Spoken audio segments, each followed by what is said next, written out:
In Jerusalem, almost 2,000 years ago, Jesus was led like a lamb to the slaughter.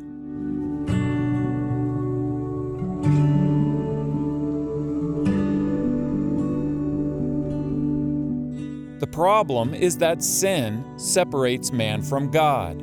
The solution was Jesus the Messiah, who was sacrificed for the forgiveness of sin so that the punishment of sin could pass over us. This is why the New Testament declares of Jesus, "For Christ our Passover lamb has been sacrificed." This is why each year in the springtime, Christians from all over the world travel to Jerusalem. Bearing multitudes of crosses, they make their way to Golgotha, which in Aramaic means the place of the skull. Marked today by the cross on top of this dome at Jerusalem's Church of the Holy Sepulchre. But further to the north is another site that looks like a skull, which other Christians believe to be Golgotha. This site is known as Skull Hill or Gordon's Calvary.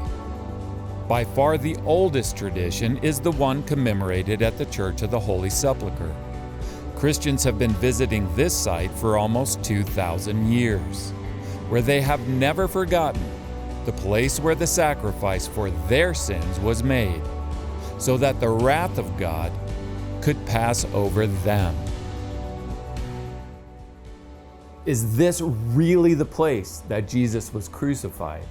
And what we're going to do is we're going to test the authenticity of this site through historical sources and archaeology.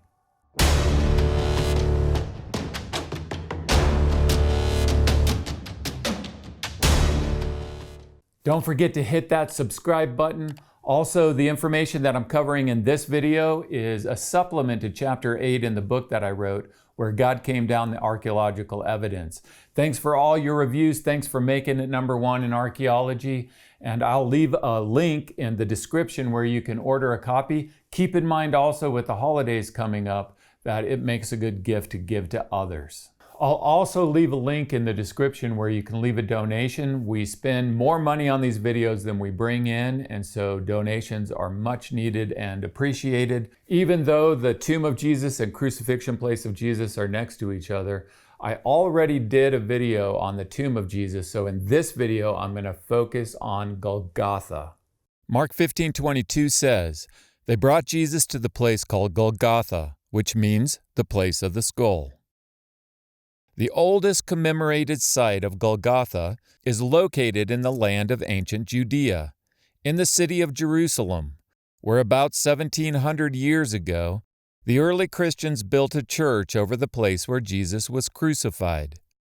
Many churches were destroyed and rebuilt on the site right up to the Church of the Holy Sepulchre, that currently stands over the same plot of sacred ground. So in the 1960s, the Church of the Holy Sepulchre was excavated by the archaeologist Virgilio Corbo.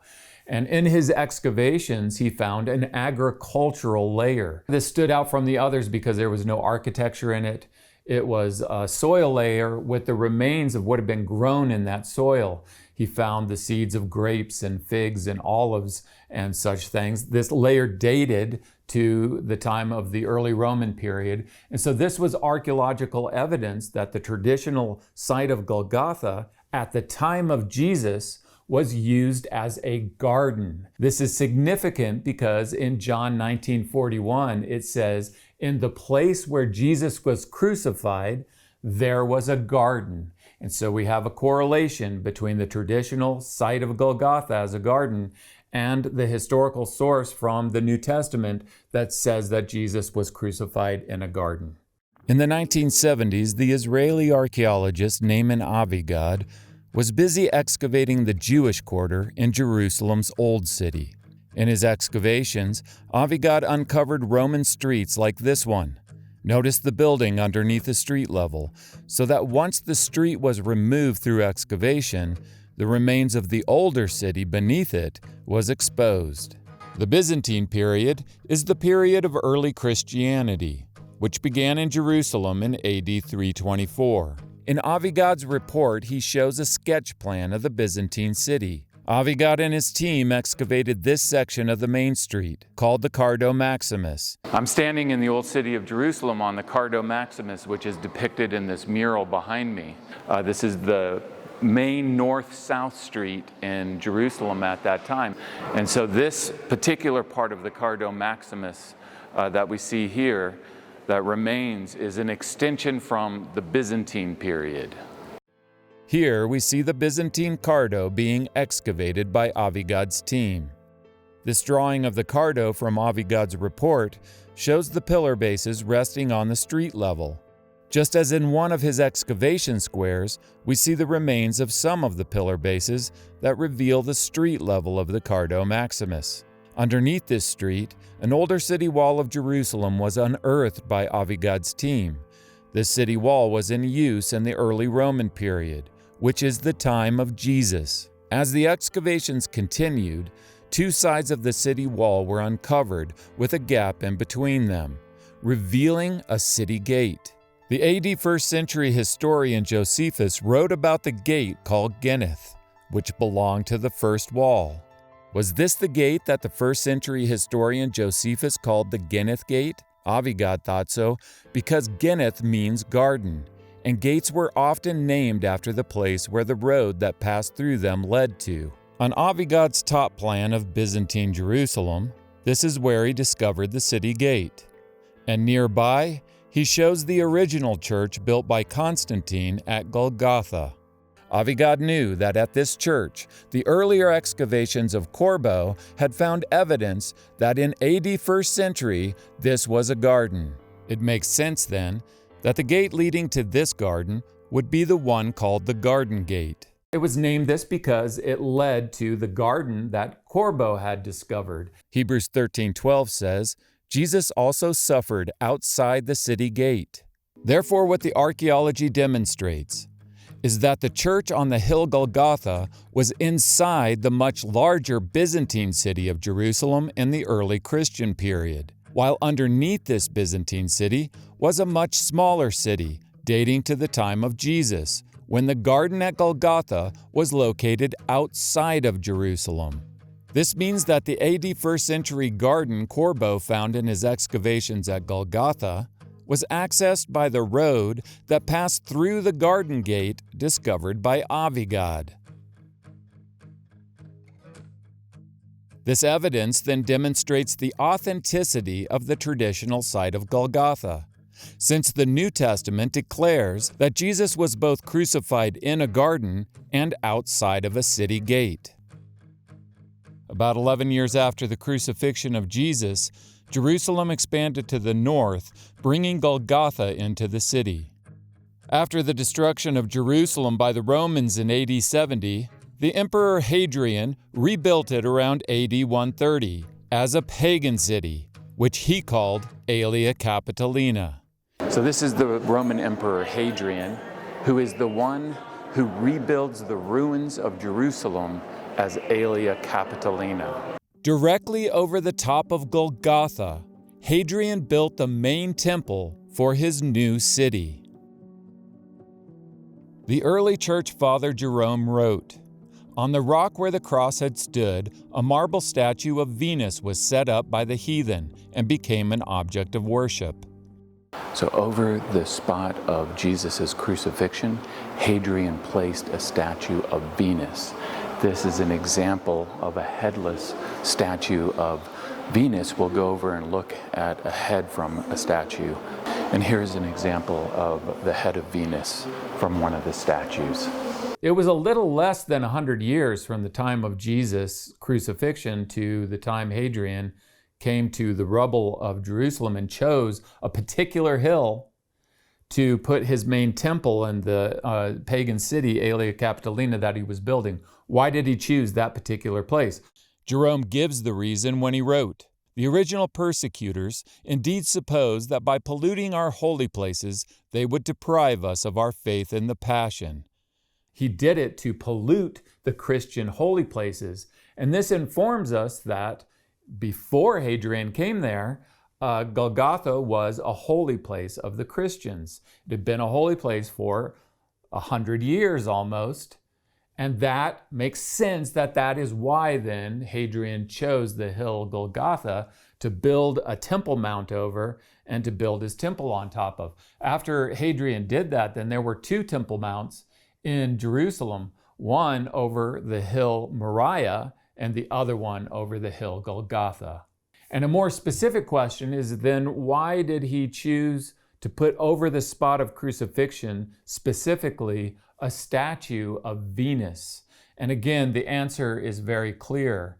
1 John 3:16 says, this is how we know what love is, that Christ laid down his life for us. Where did he do that? He did that at Golgotha. So of all the places on earth, the place that most represents love would be Golgotha, where Jesus laid down his life for us. That was the greatest act of love. That was the demonstration of what love is. That defines what love is for us. That allows us to love others because Christ first loved us in this place where he laid down his life and died for the sins of humanity.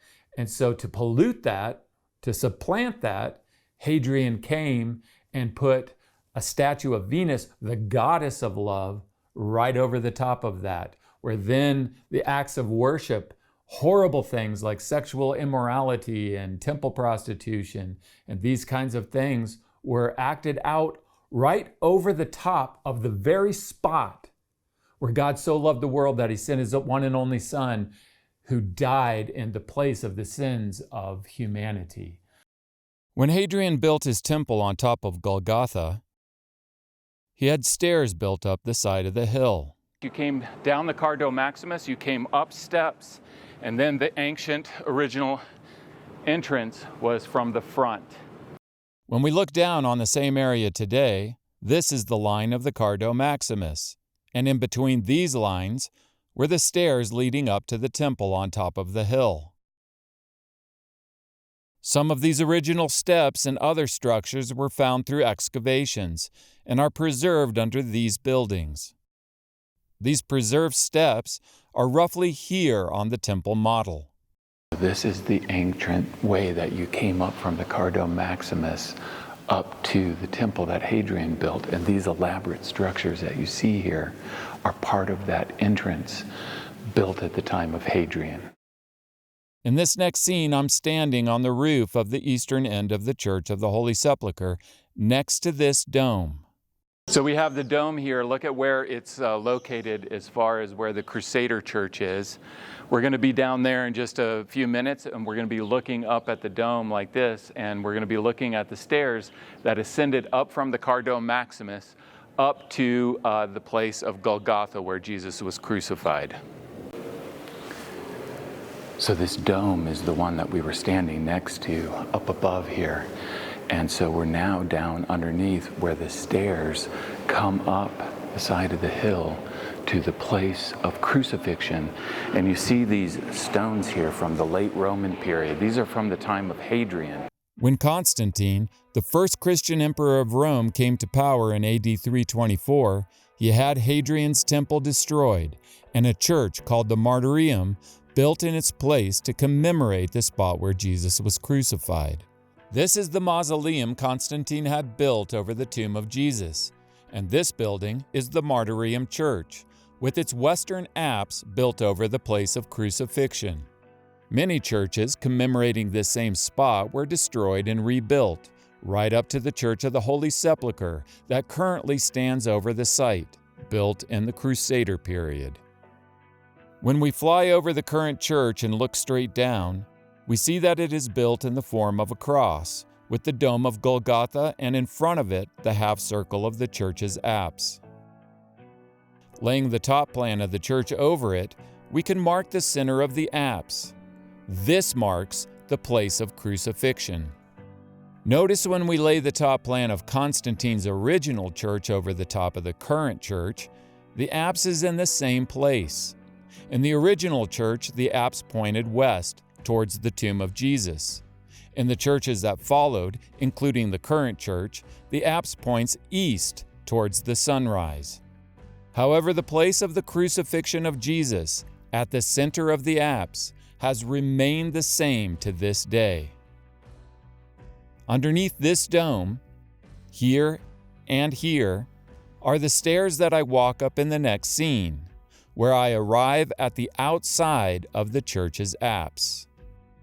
These modern steps I'm climbing are built over the ancient stairs, ascending the hill Golgotha to the outside of the church's apse here.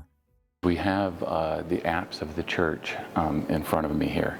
Now, the apse is what marks the place of crucifixion.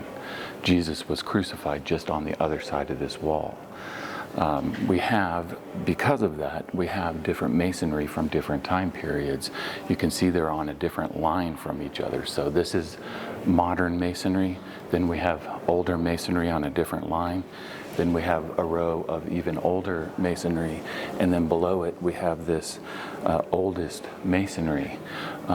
This is because the church that was originally built here by Constantine was destroyed and rebuilt over and over again, and here you see the archaeological evidence for it. After entering the current church, many visitors are led east and climb a set of stairs. These lead to an upper room, where they are shown a stone and told that this is Golgotha. When you enter the Church of the Holy Sepulchre, a lot of people go up the steep stairs up to an upper room, and they're told that's where the crucifixion took place. This is not where the crucifixion took place. It's actually the architecture of the church that marks the place of crucifixion, and that, as always, is at the center of the commemorative apse.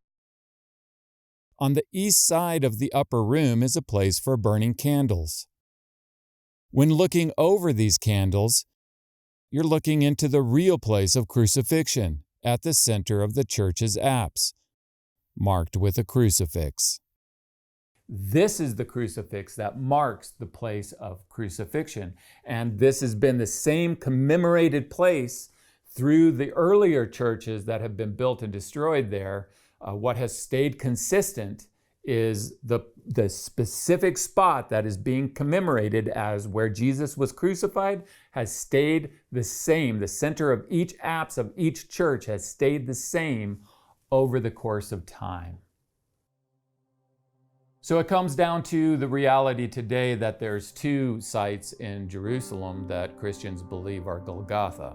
The site under the Church of the Holy Sepulchre that we've been talking about, and further to the north, the site called Skull Hill or Gordon's Calvary. So I want to talk just briefly about what is referred to as Skull Hill, which is the hill right next to the Garden Tomb. So in 1842, a guy named Otto Thanius was the first to look at this hill north of the old city of Jerusalem, and he saw a skull in the side of this hill, and of course Golgotha means the place of the skull. Then later on in 1883, the well-known British general named Charles Gordon adopted this interpretation and popularized it. He also drew a skeleton over the rest of Jerusalem with the skull over this hill.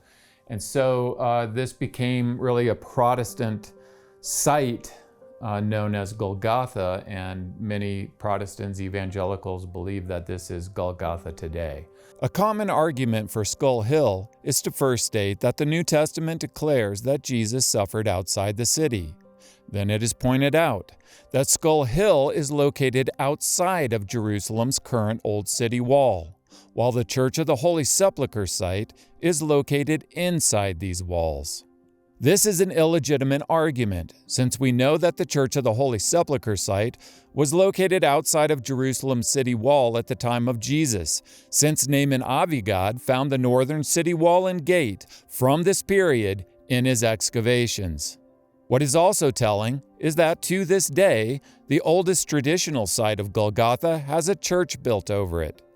This is where, archaeologically, we have one thing built on top of another over the course of thousands of years. In contrast, nothing at all has been built on top of Skull Hill. There's no evidence, there's no archaeology of commemoration or desecration on top of Skull Hill that could even be excavated. In other words, what that means is that nobody believed that this place was the place of Jesus' crucifixion until 1842. It's pretty straightforward. The evidence for Golgotha at the Church of the Holy Sepulchre is staggering. It is got one stack of archaeology on top of another, and from these different periods that have been found through excavations. You have to remember that Christians have lived in Jerusalem from the time of Jesus and his crucifixion until today. They are not going to forget, and indeed they did not forget, where Jesus their Lord was sacrificed, where he gave his life for the sins of humanity. That was why it was a worship place. That's why Hadrian chose it. That's why he was polluting it. That's why it was then again commemorated by Constantine and churches ever since. It has never been forgotten down through the course of history, because no sacred place is known better with more historical and archaeological evidence than Golgotha.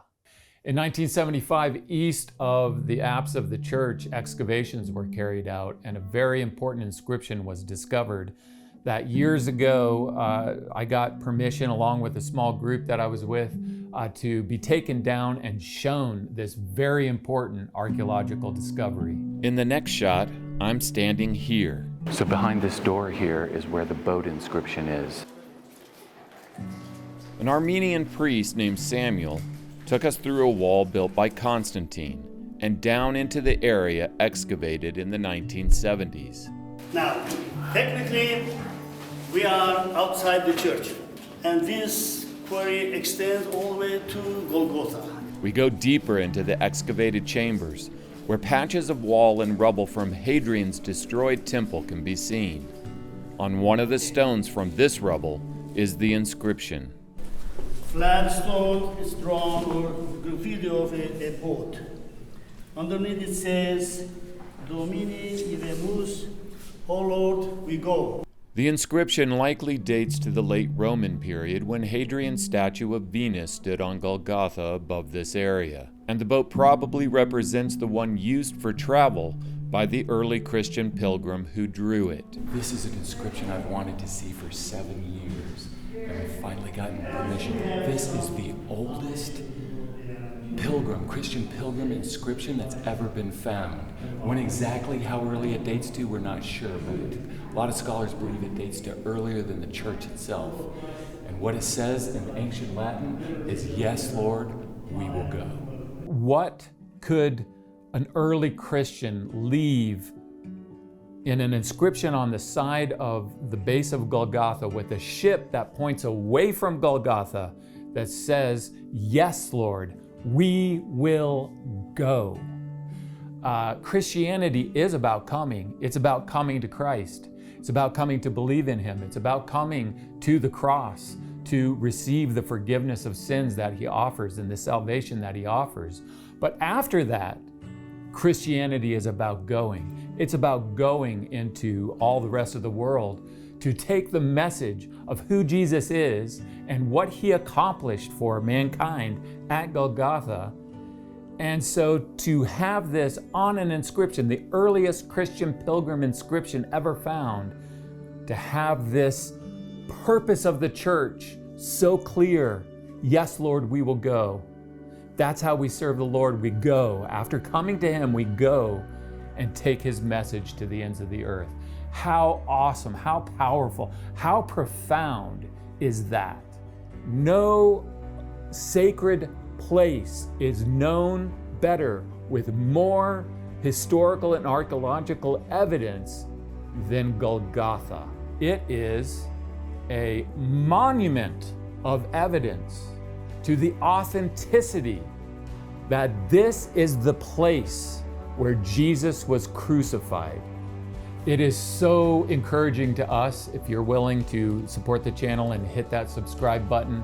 Also, keep in mind that this information is also covered in chapter 8 of my book, Where God Came Down, the Archaeological Evidence. I'll leave a link where you can order that. Keep in mind with the holidays coming up that it makes a good gift also to give to others. I'll also leave a link where you can leave a donation. Donations are so helpful and appreciated because we spend a lot more money on these videos than we bring in. Also, you can watch another video right up here. And thanks again for watching, and I'll see you next time.